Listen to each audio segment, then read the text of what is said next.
Well, ladies and gentlemen, I have to say there's not actually a lot of news. And let's actually get on to the small amounts of news that there is. I didn't do a video yesterday because, to be frank, there's nothing really to talk about. Yeah, we could have talked about some more of the crazy stuff Donald Trump's doing over Greenland, but we've already covered that. Anyway, let's actually look at some really interesting news reports that are occurring in South Africa. And the first one actually impacts Monishat itself, because the ANC-led government is pushing for a new policy framework to bring podcasts and online content under broadcast-style regulations. Now, officials claim that podcasts currently fall outside the existing law, requiring modernization, and the proposed change would see podcasters subject to complaints to bodies similar to traditional broadcasters, and potentially include licensing or compliance thresholds. Now, the relevant question should be, define a podcast. Anyway, the whole thing is framed as not limiting freedom of speech. They're just doing this. The move seems to just coincide with the political criticism of the government, but it's not limiting freedom of speech. You can say what you want, but they're going to license you on what you can say. And it just so happens to be that a lot of us are very critical of the government, and don't worry, they'd never censor us with a license administration. Yeah, I don't believe them, and I'm sure you don't either.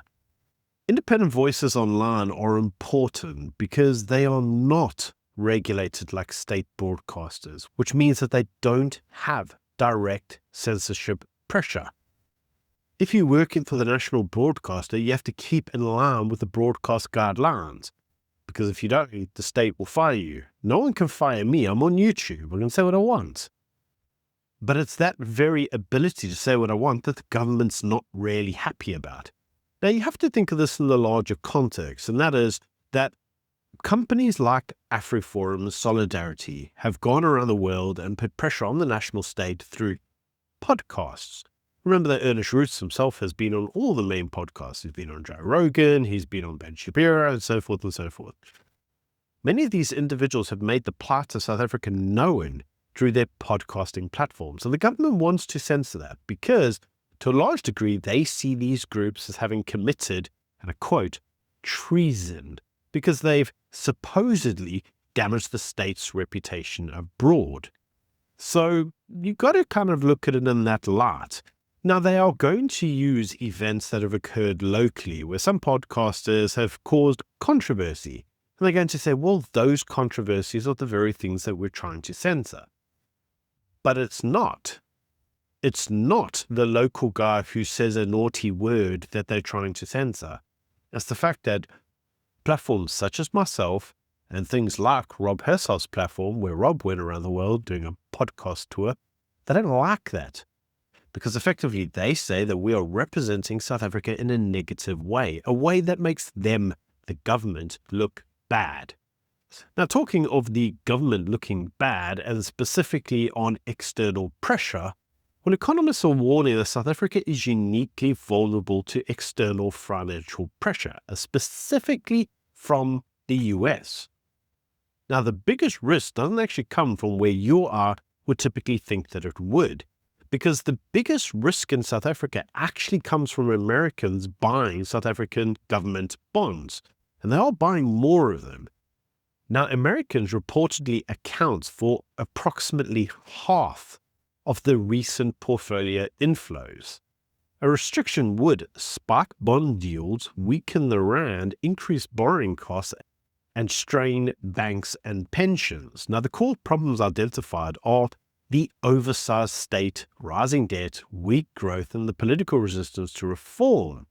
Now, South Africa's exposure is, to a large degree, self-inflicted through policy choices. So one has to ask the question as to why we have this weakening state, we've got this overblown state, this oversized state, we're selling more of these bonds abroad, and the very people who are buying them, the people who are basically buying the state, are Americans. And as we know at the moment, well, apparently the South African state is not very keen on America, because America keeps noticing all the really stupid, silly things that they do. Now, as you know, the Americans are recently getting rather should we call it bullish underneath the Donald Trump? And we already have seen the potentials of Trump going to war with pretty much everyone, because that's his thing. Now, the biggest hurdle in the Trump administration at the moment happens to be Greenland. And Trump has openly stated that the world is not secure until the US controls Greenland. Now, the rhetoric shifts away from this whole liberal democracy. Remember, America was always this liberal democracy. They were like the cajoling good guys that would go around the world and do everything through like diplomacy. Well, that's not how the world works under Donald Trump, because what we're now seeing is that Trump has a degree of realism. He's like, we can't cajole the world. Sometimes we need to slap the world and make it do things to reach a strategic aim.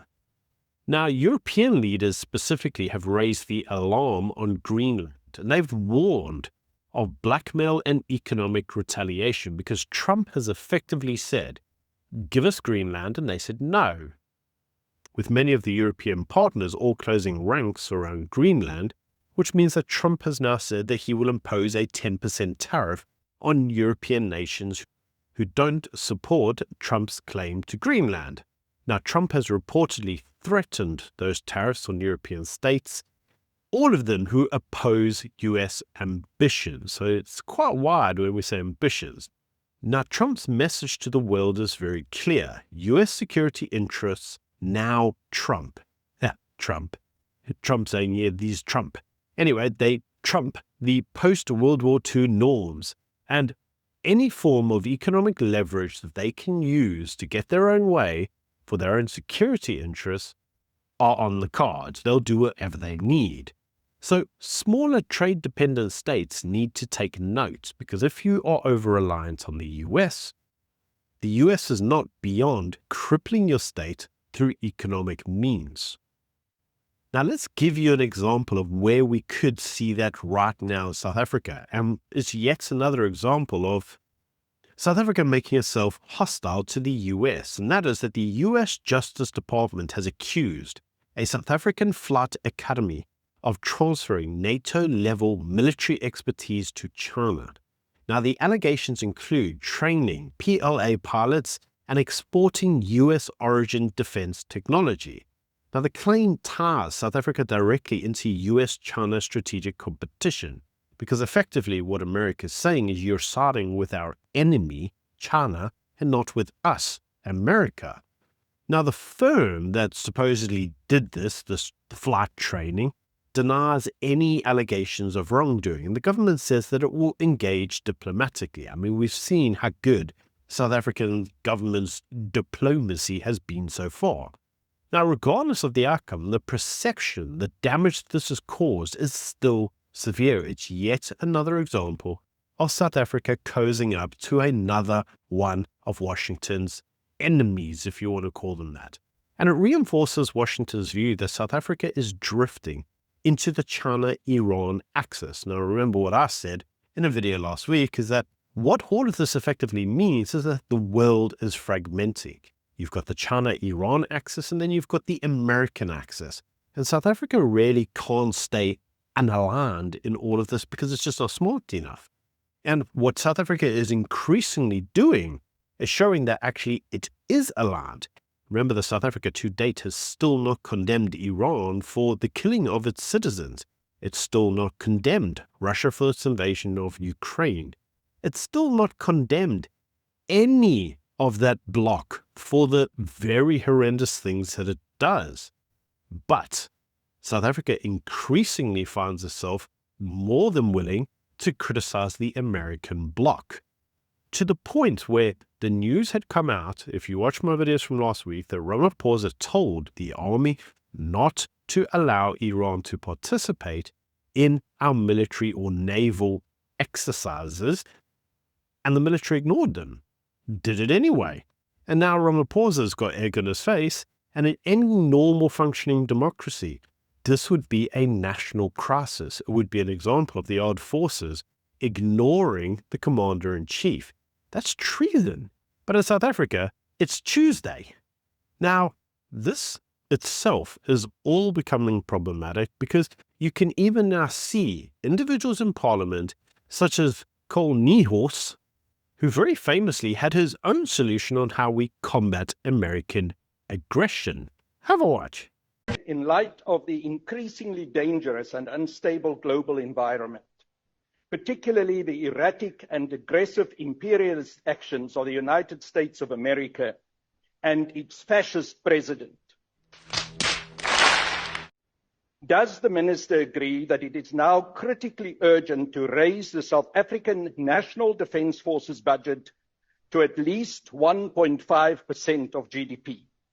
And is she prepared to insist with the President that this be implemented forthwith as a matter of urgency to initiate the rebuilding of the SANDF, enabling us to confront the threats posed by the aggressive posture of the United States of America against South Africa? Furthermore, does the Minister agree that additional resources must urgently be allocated to develop a nuclear armaments program as an essential defense deterrent? So yes, according to Cole Niehorse, what South Africa has to do is reinvest in, well, our armed forces. Yes, a couple billion rand, that definitely will counter American might. And if we really want to do a really good deterrent, we should invest money in nukes. Yes, a nuke program of our own.